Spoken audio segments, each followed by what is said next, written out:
당신도 지금 밑바닥에 있습니까? 모든 사람이 당신을 포기했나요? 스스로도 더 이상 희망이 없다고 느끼시나요? 저는 압니다. 그 고통이 얼마나 깊은지요. 왜냐하면 저도 그곳에 있었으니까요. 제 이름은 김태성입니다. 10년 전까지만 해도 저는 조직폭력배였어요. 사람들은 저를 미친 개라고 불렀습니다. 폭력, 협박, 공갈, 남을 때리고 돈을 뺏는 게 제 일이었어요. 징역도 3번 살았습니다. 가족도 등을 돌렸어요. 어머니는 제 이름을 부르며 우셨고 동생은 저를 형이라 부르지 않았습니다. 저는 인간 쓰레기였어요. 하지만 지금 저는 목회자입니다. 탈북자들을 돕는 선교사로 살아가고 있어요. 어떻게 이런 일이 가능했을까요? 십자가의 능력입니다. 예수님께서 저를 완전히 바꿔놓으셨어요. 이것은 제 간증입니다. 가장 밑바닥에서 십자가를 만난 이야기예요. 만약 저 같은 인간이 변할 수 있다면 당신도 할 수 있습니다. 이 이야기를 끝까지 들어주세요. 1985년 저는 부산 영도에서 태어났습니다. 아버지는 술주 정뱅이였어요. 매일 밤 술에 취해 어머니를 때렸습니다. 저와 동생은 방 안에서 떨며 울음소리를 들어야 했어요. 이년아, 돈은 어디 있어? 아버지의 고함 소리가 매일 밤 들렸습니다. 어머니의 비명도요. 저는 이불을 머리까지 뒤집어 쓰고 귀를 막았어요. 하지만 소리는 계속 들렸습니다. 초등학교 3학년 때 처음으로 주먹을 휘둘렀습니다. 반 친구가 저를 놀렸어요. 야, 김태성, 네 아버지 술주 정뱅이래? 그 순간 머리가 하얗게 변했습니다. 뭐라고? 주먹이 저절로 나갔어요. 친구의 코에서 피가 쏟아졌습니다. 담임 선생님이 저를 불렀어요. 부모님도 학교에 오셨습니다. 그날 밤 아버지에게 매를 맞았습니다. 이 새끼가 학교에서 싸움질을, 회초리가 제 등을 때렸어요. 아팠습니다. 하지만 울지 않았어요. 그날부터 저는 변했습니다. 어차피 맞을 거면 때리고 맞자. 폭력의 씨앗이 제 안에 자라기 시작했어요. 중학교에 입학했습니다. 저는 곧바로 일진이 됐어요. 힘이 셌고 싸움을 잘했습니다. 친구들은 저를 무서워했어요. 태성아, 2학년 새끼들이 우리 무시한대. 후배의 말에 바로 움직였습니다. 2학년 교실로 가서 주동자를 끌어냈어요. 뒷산으로 데려가 매를 때렸습니다. 그 아이는 울면서 빌었어요. 형님, 죄송합니다. 다시는 안 그럴게요. 쾌감이었습니다. 남을 지배하는 느낌, 두려워하는 눈빛, 그게 제게는 힘이었어요. 집에서 맞고 자란 제가 밖에서는 남을 때리는 사람이 됐습니다. 중2 때 첫 번째 정학을 받았습니다. 같은 반 아이의 갈비뼈를 부러뜨렸어요.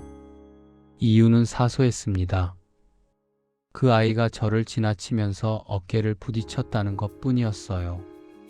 2주간 정학, 집에 있는 동안 아버지에게 맞았습니다. 하지만 이제는 아프지 않았어요. 감각이 무뎌졌습니다. 중3 때 본격적으로 폭력 조직에 발을 들였습니다. 선배가 저를 조직에 소개했어요. 얘가 태성이입니다. 싸움 잘합니다. 조직 두목이 저를 보며 웃었습니다. 잘 왔다. 우리 밑에서 배워라.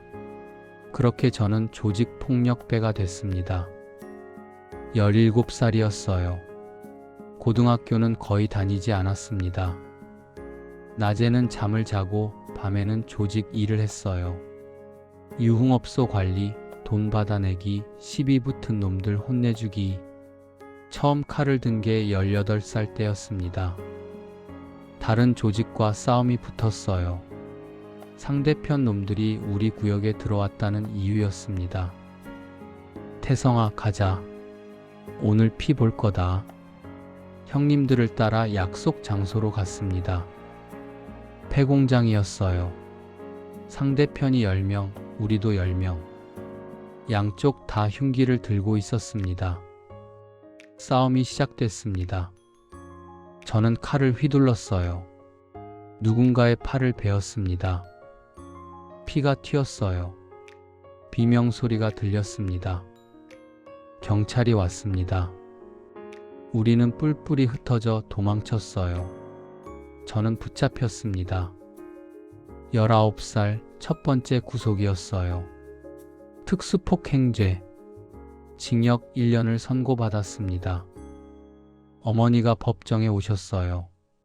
하얗게 센 머리로 눈물을 흘리며 앉아 계셨습니다. 태성아, 엄마가 뭘 잘못했니? 그 목소리를 듣는 순간 가슴이 찔렸습니다. 하지만 고개를 돌렸어요. 어머니를 볼 수 없었습니다. 교도소 생활이 시작됐습니다. 밀양 교도소였어요. 6인 독방에 배정됐습니다. 같은 방에는 모두 폭력 전과자들이었어요. 첫날 밤 선배 재소자가 저를 불렀습니다. 야, 새끼야. 너 어느 파야? 조직을 물어보는 거였어요. 대답했습니다. 5파입니다. 그래, 나도 그쪽이야. 잘 왔다. 감옥 안에도 조직이 있었습니다. 선배 재소자들이 신입을 관리했어요. 저는 그들의 심부름꾼이 됐습니다. 1년이 지났습니다. 출소하는 날 어머니가 마중 나오셨어요. 훨씬 더 늙으셨습니다. 허리도 굽었어요. 태성아, 이제 그만하자. 제발. 어머니의 손을 뿌리쳤습니다. 엄마, 나 이제 다 컸어요. 내 인생 내가 알아서 살아요. 택시를 잡아 타고 조직 사무실로 갔어요. 형님들이 반겼습니다. 태성아, 고생했다. 오늘 술이나 한잔하자. 그날 밤 저는 술에 취해 쓰러졌습니다. 출소 첫날부터요. 20대가 됐습니다. 조직에서 제 역할은 더 커졌어요. 이제는 후배들을 관리하는 위치였습니다. 미친 개 태성. 그게 제 별명이었어요. 왜 미친 개였을까요? 싸움에서 물러서지 않았기 때문입니다. 아무리 큰 놈이 와도 저는 달려들었어요. 때로는 제가 더 많이 맞았지만 상대도 무사하지 못했습니다. 24살 때 두 번째 구속됐습니다. 유흥업소 업주를 폭행한 혐의였어요. 돈을 제때 안 냈다는 이유로 그 사람을 병원에 보냈습니다. 징역 2년. 이번엔 어머니가 면회를 오지 않았습니다. 동생이 왔어요. 제 친동생 태준이. 형, 엄마 많이 아파. 형 때문에 스트레스 받아서 당뇨 합병증 왔대. 가슴이 찔렸습니다. 하지만 내색하지 않았어요. 그래, 그럼 내가 잘 모셔. 형은 여기서 할 일 있어. 태준이 고개를 저었습니다. 형, 나 형 모른다고 할래. 이제 형제 아니야. 그게 마지막이었습니다. 태준이는 다시 오지 않았어요. 가족이 저를 버렸습니다. 2년을 채우고 출소했습니다. 26살이었어요. 집에 가지 않았습니다. 조직 사무실로 바로 갔어요. 태성아, 큰일 있다. 두목이 저를 불렀습니다. 다른 조직이 우리 구역을 침범했다는 거였어요. 보복을 해야 한다고 했습니다. 태성아, 내가 가라. 혼쭐을 내줘. 후배 3명을 데리고 갔습니다. 상대 조직 사무실로 쳐들어갔어요. 싸움이 벌어졌습니다. 의자가 날아다녔고 병이 깨졌어요. 저는 상대편 간부를 찾았습니다. 그를 바닥에 쓰러뜨리고 주먹을 휘둘렀어요. 한 대, 두 대, 세 대. 멈출 수 없었습니다. 형님, 그만해요. 죽겠어요. 후배가 저를 말렸습니다. 그제야 정신이 들었어요. 상대방은 피투성이로 쓰러져 있었습니다. 움직이지 않았어요. 구급차가 왔습니다. 경찰도 왔어요. 저는 현장에서 체포됐습니다. 이번에는 중상의 죄였어요. 재판정에서 검사가 말했습니다. 피고인은 상습적 폭력범입니다. 재범 위험이 매우 높습니다. 중형을 구형합니다. 징역 5년. 5년. 그 숫자가 귀에 쟁쟁했습니다. 이번엔 대전교도소였습니다. 중범죄자들이 모이는 곳이었어요. 분위기가 달랐습니다. 살인자, 강간범, 방화범들이 있었어요. 중범죄자들만 모인 10인실에 배정됐습니다. 첫날부터 규칙을 배웠어요. 서열이 있었고 힘이 곧 법이었습니다. 야, 새끼야. 네가 미친 게 태성이지? 소문 들었다. 여기서도 잘 좀 해봐라. 감방 보스가 저를 인정했습니다. 덕분에 처음부터 편하게 지낼 수 있었어요. 하지만 마음은 편하지 않았습니다. 5년. 1825일. 어떻게 견디나? 처음엔 막막했어요. 하지만 시간은 흘렀습니다. 하루하루가 지나갔어요. 6개월이 지났습니다. 면회 오는 사람이 없었어요. 어머니도 동생도 조직 사람도 완전히 혼자였습니다. 밤마다 천장을 보며 누워 있었습니다. 내 인생이 왜 이렇게 됐지? 어디서부터 잘못된 걸까? 답이 없었어요. 1년이 지났을 때 교도관이 저를 불렀습니다. 김태성, 나와. 교도관 사무실로 갔어요. 그의 얼굴이 심각했습니다. 김태성, 어머니가 돌아가셨어. 머리가 하얗게 됐습니다. 뭐라고요? 교도관이 서류를 건넸어요. 사망진단서였습니다. 당뇨 합병증으로 일주일 전에 돌아가셨어. 동생이 연락했는데 면회 거부했다더라. 장례식은 어제 끝났고 무릎이 꺾였습니다. 그 자리에 주저앉았어요. 엄마. 처음으로 울었습니다. 27년을 살면서 처음으로 진짜 눈물을 흘렸어요. 감방으로 돌아왔습니다. 벽을 주먹으로 쳤어요. 피가 났지만 아프지 않았습니다. 계속 쳤어요. 어머니, 죄송합니다. 감방 동료들이 저를 보며 눈치를 봤습니다. 미친 개가 진짜 미쳤다는 표정이었어요. 그날 밤부터 아무것도 먹지 못했습니다. 3일 동안 물만 마셨어요. 어머니의 얼굴이 계속 떠올랐습니다. 2주가 지났습니다. 제 정신이 무너졌어요. 밤마다 악몽을 꿨습니다. 어머니가 나타나 울고 계셨어요. 태성아, 왜 그렇게 살았니? 꿈에서 깨면 온몸이 식은땀으로 젖어 있었습니다. 숨을 쉴 수 없었어요. 가슴이 조여왔습니다. 어느 날 밤 결심했습니다. 이렇게 살 바엔 죽자. 화장실에 들어갔어요. 면도칼을 주머니에 숨겨뒀던 게 있었습니다. 손목에 칼날을 댔습니다. 떨렸어요. 이렇게 끝나는 거구나. 칼을 그었습니다. 피가 흘렀어요. 야, 이 새끼야. 감방 보스가 문을 박차고 들어왔습니다. 제 손목을 붙잡았어요. 교도관, 교도관, 소리를 질렀습니다. 의무실로 옮겨졌습니다. 상처를 꿰매고 정신과 상담을 받았어요. 하지만 말을 하지 않았습니다. 아무 말도요. 2주 동안 독방에 격리됐습니다. 완전히 혼자. 창문도 없는 방이었어요. 불만 켜져 있었습니다.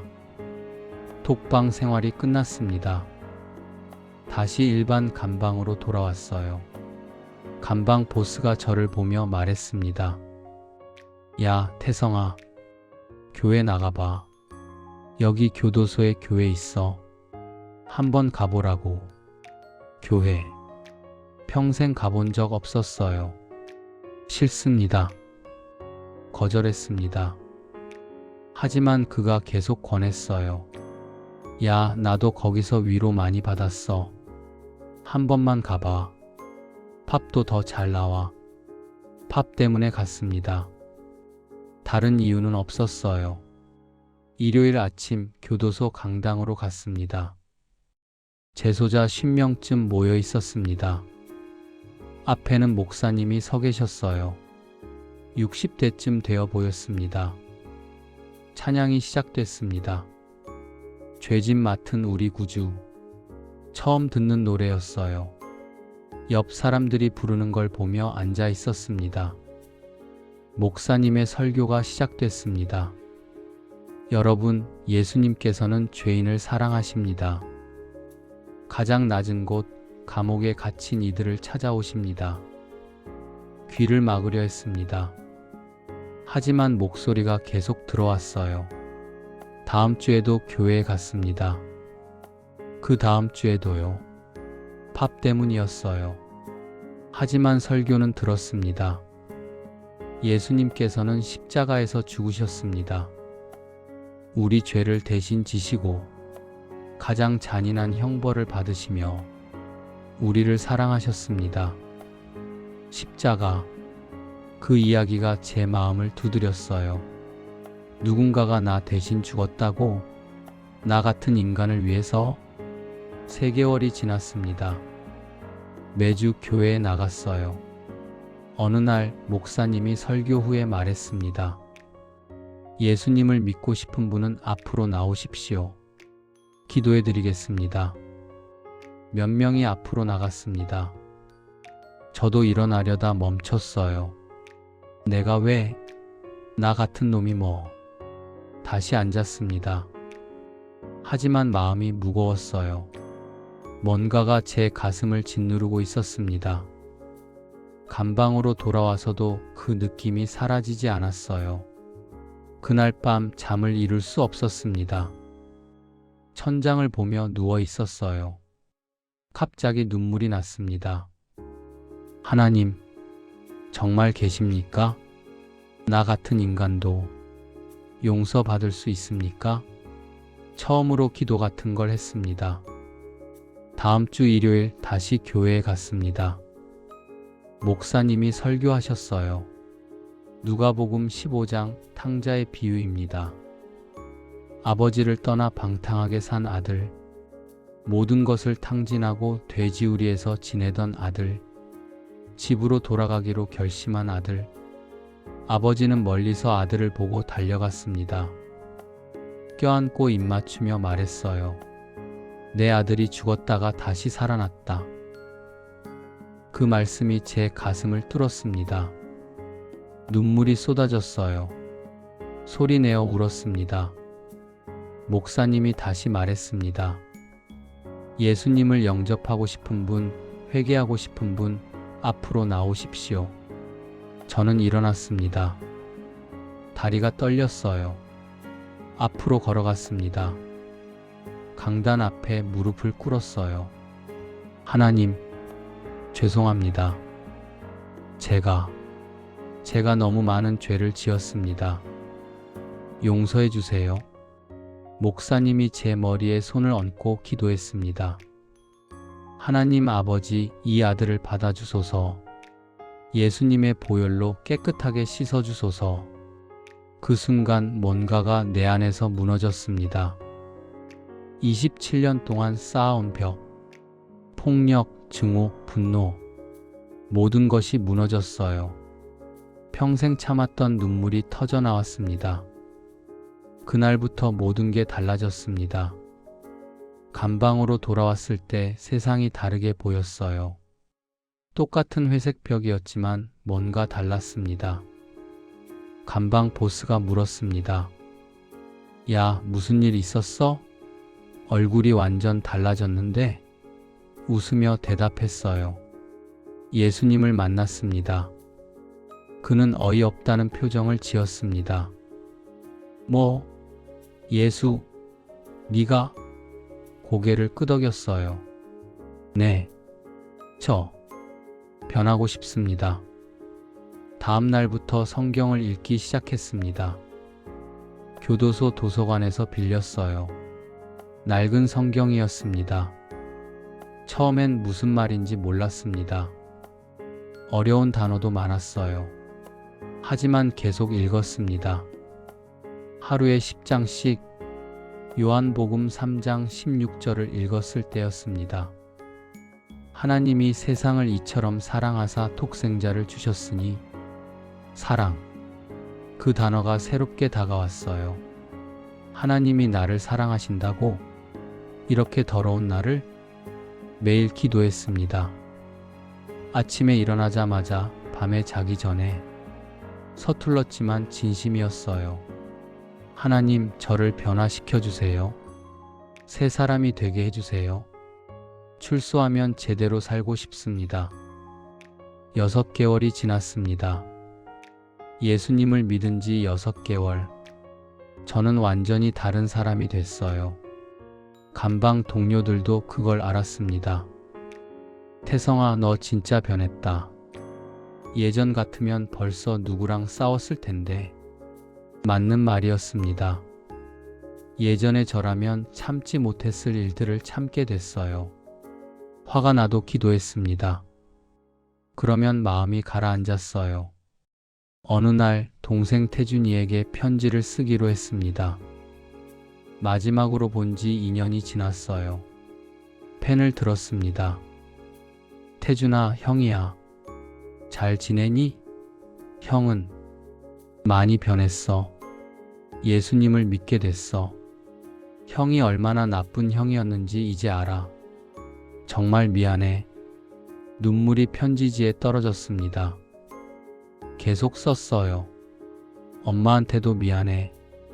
살아계실 때 잘했어야 했는데. 형은 최악의 아들이었어. 하지만 이제 달라지고 싶어. 출소하면 제대로 살고 싶어. 한 번만 믿어줘. 편지를 붙였습니다. 탑장이 올까? 기대하지 않았어요. 하지만 2주 후 탑장이 왔습니다. 형, 편지 받았어. 형이 예수 믿는다고? 믿기지 않네. 근데 편지 읽으면서 울었어. 형 목소리가 달라졌어. 출소하면 한번 만나자. 가슴이 뛰었습니다. 동생이 저를 만나겠다고 했어요. 하나님께 감사기도를 드렸습니다. 1년이 지났습니다. 예수님을 믿은 지도 어느덧 1년이 흘렀어요. 어느 날 교도소 교회 예배가 끝난 뒤 목사님이 말씀하셨습니다. 이제 신앙이 자리 잡은 분들 중에 세례를 받고 싶은 분들은 신청하세요. 세례는 옛 사람을 내려놓고 새 사람으로 살아가겠다는 믿음의 고백입니다. 그 말을 듣는 순간 마음이 움직였습니다. 저는 망설이지 않았습니다. 바로 신청서를 냈어요. 미친 개 태성이라는 이름으로 살았던 과거를 끝내고 싶었습니다. 폭력과 분노, 증오로 가득했던 옛 사람을 내려놓고 새로운 김태성으로 살고 싶었습니다. 세례식 날이 되었습니다. 교도소 강당 앞자리에 섰습니다. 다리가 조금 떨렸어요. 목사님이 제 앞에 서셨습니다. 김태성 형제님, 예수 그리스도를 구주로 믿습니까? 저는 숨을 한번 고르고 큰 소리로 대답했습니다. 네, 믿습니다. 목사님은 고개를 끄덕이시더니 조용히 제 머리 위에 두 손을 얹으셨습니다.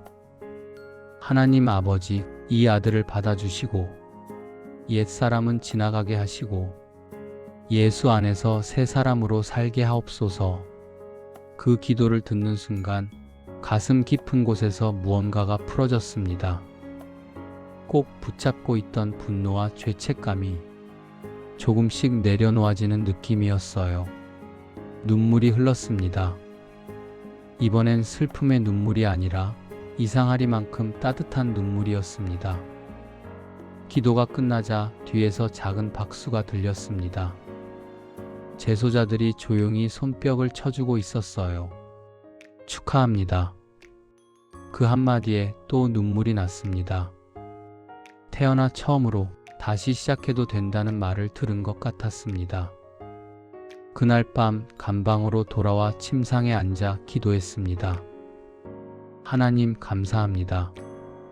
저 같은 죄인을 포기하지 않으셔서 감사합니다.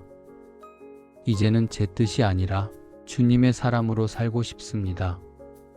그날 저는 확실히 알았습니다. 나는 더 이상 예전의 내가 아니라는 것을. 마침내 출소일이 왔습니다. 5년 형기를 마쳤어요. 32살이 됐습니다. 교도소 정문을 나섰어요. 태준이가 와 있었습니다. 4년 만에 보는 동생. 많이 컸어요. 이제 25, 직장인이 됐다고 했습니다. 형. 태준이가 눈물을 흘렸습니다. 저도 울었어요. 두 형제가 포옹했습니다. 미안해. 정말 미안해. 태준이가 제 등을 두드렸어요. 형, 이제 괜찮아. 형 정말 변한 거 맞지? 고개를 끄덕였습니다. 응. 형은 예수님을 만났어. 이제 다시는 예전으로 안 돌아가. 태준이가 저를 집으로 데려갔습니다. 작은 원룸이었어요. 형, 여기서 같이 살자. 일자리 찾을 때까지. 감사했습니다. 동생이 저를 다시 받아준 게요. 그날 밤 두 형제가 함께 기도했어요. 하나님, 형을 이렇게 변화시켜 주셔서 감사합니다. 이제 형이 새로운 삶을 살 수 있게 도와주세요. 태준이의 기도였습니다. 동생도 크리스천이었어요. 엄마가 돌아가신 후 교회에 나가기 시작했다고 했습니다. 일자리를 찾기 시작했습니다. 하지만 쉽지 않았어요. 전과 3범, 폭력 전과자, 아무도 저를 쓰려 하지 않았습니다.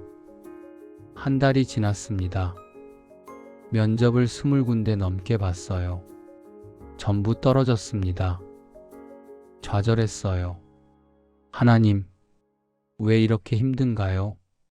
제가 뭘 해야 합니까? 교회 목사님을 찾아갔습니다. 태준이 교회였어요. 고민을 털어놓았습니다. 목사님, 일자리를 못 구하겠습니다. 제 과거가 발목을 잡아요.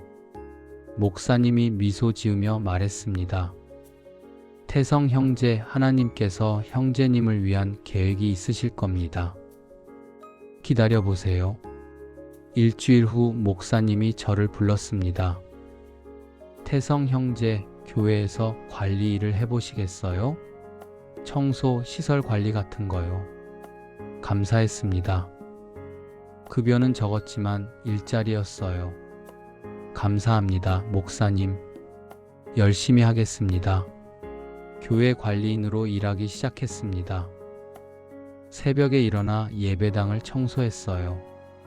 화장실을 닦고 마당을 쓸었습니다. 보람이 있었습니다. 깨끗해진 예배당을 보면 기분이 좋았어요. 내가 하나님의 집을 섬기고 있구나. 1년이 지났습니다. 교회 일에 익숙해졌어요. 어느 날 목사님이 저를 부르셨습니다. 태성 형제, 우리 교회에서 탈북자 사역을 시작하려고 합니다. 도와주시겠어요? 탈북자 사역. 북한에서 탈출한 사람들을 돕는 일이었어요. 제가요? 무슨 일을 하면 될까요? 그들의 정착을 돕는 겁니다. 집을 구하고 일자리를 찾아주고 한국 생활을 가르쳐 주는 거죠. 생각했습니다. 내가 할 수 있을까? 하지만 하고 싶었어요. 누군가를 돕는 일을 해보고 싶었습니다. 첫 번째 탈북자를 만났습니다. 30대 남성이었어요.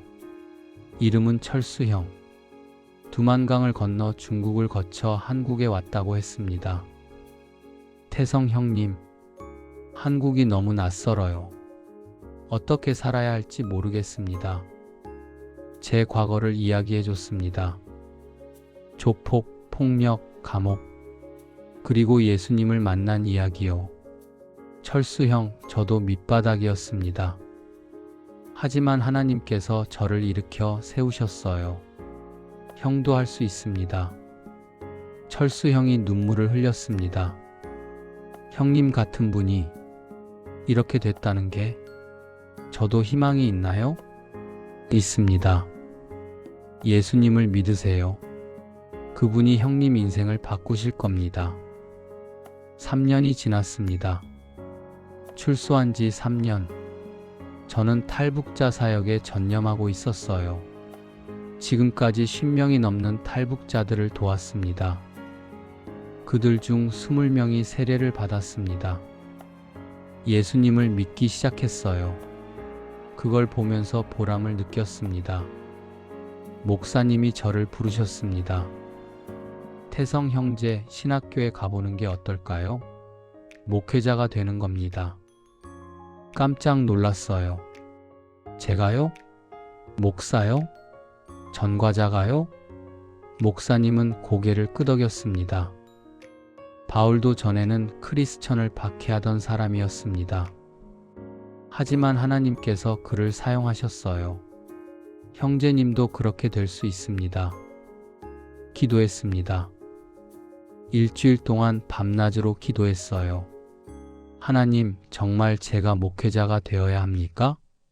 저를 인도해 주세요. 확신이 왔습니다.